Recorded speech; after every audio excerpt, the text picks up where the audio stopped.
षष्ठः पाठः विमुक्तं स्यात् प्रदूषणेः। कुमार, आजकल सड़क पर कितनी धूल मिट्टी है ना? हाँ, मुझे तो मुंह ढक कर जाना पड़ता है। ऐसा किस वजह से होता है? इतनी सारी गाड़ियां जो चलती हैं धुआं छोड़ती हुई। सही कहा। इसी तरह नदी नालों में कचरा फेंकने से पानी गंदा हो जाता है। इस तरह हम अपने आसपास के वातावरण को दूषित करते हैं। तुम जानते हो इसे क्या कहते हैं? नहीं। इसे प्रदूषण कहते हैं। ये हमें अस्वस्थ बनाता है और हमारे पर्यावरण को भी। आओ जानते हैं कि मानव जाति के कारण प्रकृति को क्या कुछ झेलना पड़ता है। हाँ, धिक् किमर्थं विषादं करोमि, दुःखं त्यक्त्वा पृच्छामि यत् अधुना कीदृशानि सन्ति पञ्चतत्त्वानि इति। मानवाः स्वार्थलोलुपाः भूत्वा पञ्चतत्त्वानां दुरुपयोगं कुर्वन्ति। पीडितानि पञ्चतत्त्वानि आहूय सर्वं पृच्छामि। प्रकृतिदेवै नमः। आशीर्वादम्। आगच्छन्तु, अत्र उपविश्य वार्तालापं कुर्मः। दूरात् आगत्य श्रान्तानि सन्ति खलु। आगत्य उपविशामः। स्वदुःखानि उद्घाट्य उक्त्वा च हृदयात्तपं मुचामः। वदत् सर्वं कुशलम् अस्ति? देवी पृथ्वी, तव पुत्राः मानवाः कीदृशाः सन्ति? अधुना अकथनीया मम दशा। सन्तति स्वरूपाः एते मानवाः। एव मम शरीरं खनित्वा यथेच्छम् उत्पादनं कृत्वा नैसर्गिकानि संसाधनानि दुरुपयोगं कुर्वन्ति। दृष्ट्वा पश्यामि तव शरीरे उत्पादिताः व्रणाः। कथमेतत्? एते मानवाः एव मां दुःखं दत्त्वा सुखम् अनुभवन्ति। मां खनित्वा अट्टालिकां निर्मायन्ति।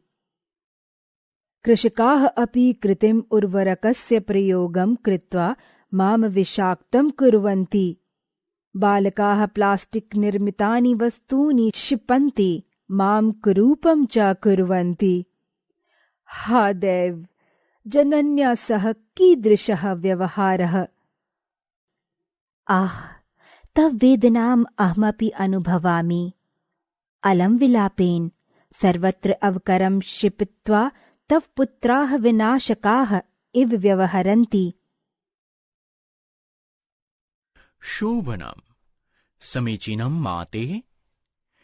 इदानीम् अहमपि प्रदूषितम् अस्मि। जीवनस्य प्राणभूतो अहम् मानवैः प्रदूषितम्। भवान् तु विश्वस्य जीवनं खलु। तर्हि किम् मानवाः जलोद्गमेषु सरोवरेषु तडागेषु च जलम् अवकरमयं कृत्वा जलजीवान् अपि त्रासयन्ति। रसायनयुक्तं द्रवं पीत्वा अनेके जलचराः रुग्णाः सन्ति। मया सह तथैव व्यवहरन्ति ते।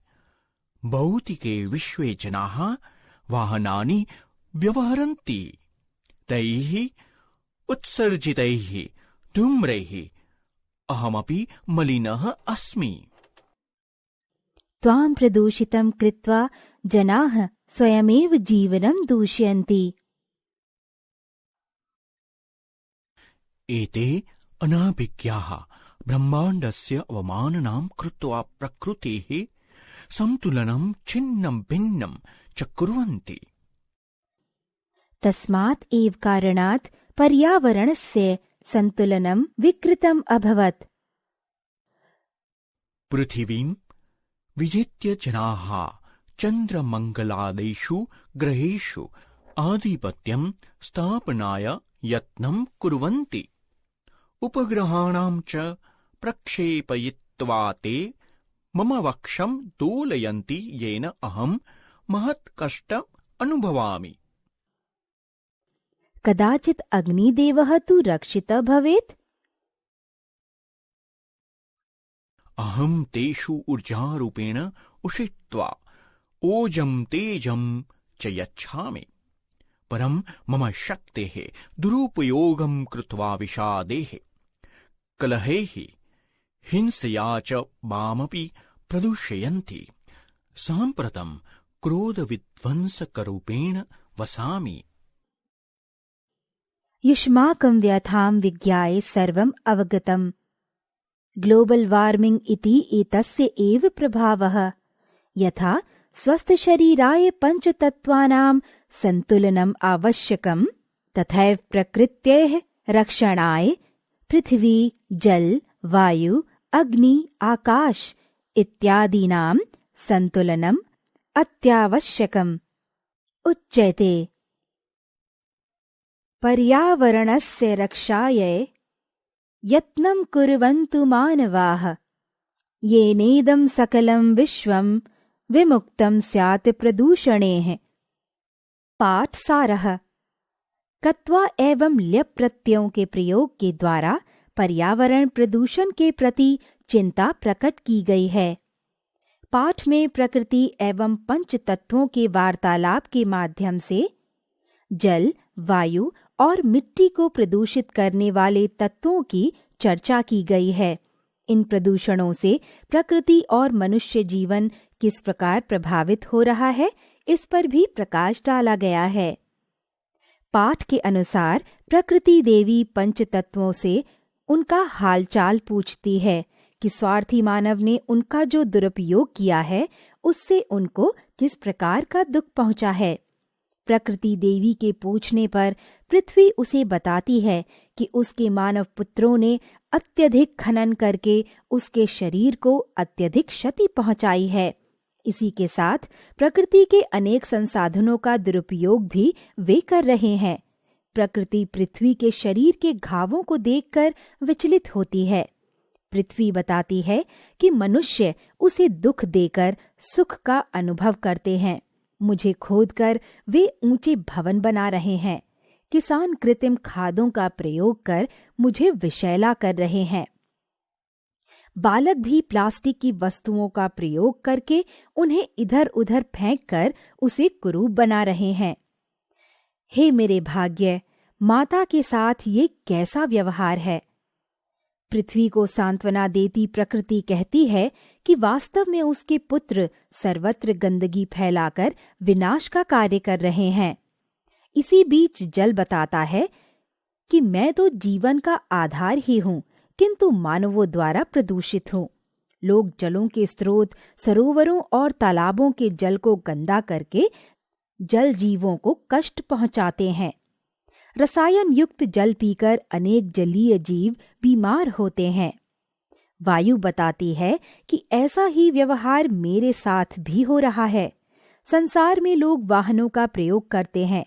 इनके द्वारा छोड़ा गया धुआं मुझे मलिन करता है। प्रकृति कहती है कि ऐसा करके लोग अपने जीवन को ही बिगाड़ रहे हैं। आकाश कहता है कि इन सब बातों से अनभिज्ञ मनुष्य ब्रह्मांड की अवमानना करके प्रकृति के संतुलन को नष्ट कर रहे हैं। ये पृथ्वी को जीतकर चंद्रमा और मंगल आदि ग्रहों पर आधिपत्य के लिए प्रयत्नशील हैं। इनके द्वारा छोड़े गए उपग्रह मेरे हृदय को विचलित कर मुझे कष्ट पहुंचाते हैं। प्रकृति द्वारा पूछने पर अग्नि बताती है कि मैं उनके भीतर ऊर्जा के रूप में जागृत होकर उन्हें ओज और तेज देती हूँ, परंतु वे मेरी शक्ति का दुरुपयोग करके दुख, कलह और हिंसा से मुझे दूषित करते हैं। उनके विध्वंसक क्रोध में ही मैं रहती हूँ। पृथ्वी अग्नि से कहती है कि तुम्हारी व्यथा से मैं समझ गई हूँ, कि ग्लोबल वार्मिंग इसका ही परिणाम है। स्वस्थ शरीर के लिए पंच तत्वों में संतुलन आवश्यक है। हम सभी मनुष्यों को पर्यावरण की रक्षा का प्रयत्न करना चाहिए। इसी से संपूर्ण विश्व प्रदूषण मुक्त हो सकेगा। व्याकरणम, धातुओं के अंत में प्रत्यय जोड़कर उनके अर्थ परिवर्तित किए जा सकते हैं। संस्कृत में पूर्वकालिक क्रियाएं बनाने के लिए कत्वा अथवा ल्यप प्रत्ययों का प्रयोग किया जाता है। जिन धातुओं में उपसर्ग लगा होता है उनमें ल्यप तथा शेष धातुओं में कत्वा प्रत्यय का प्रयोग किया जाता है।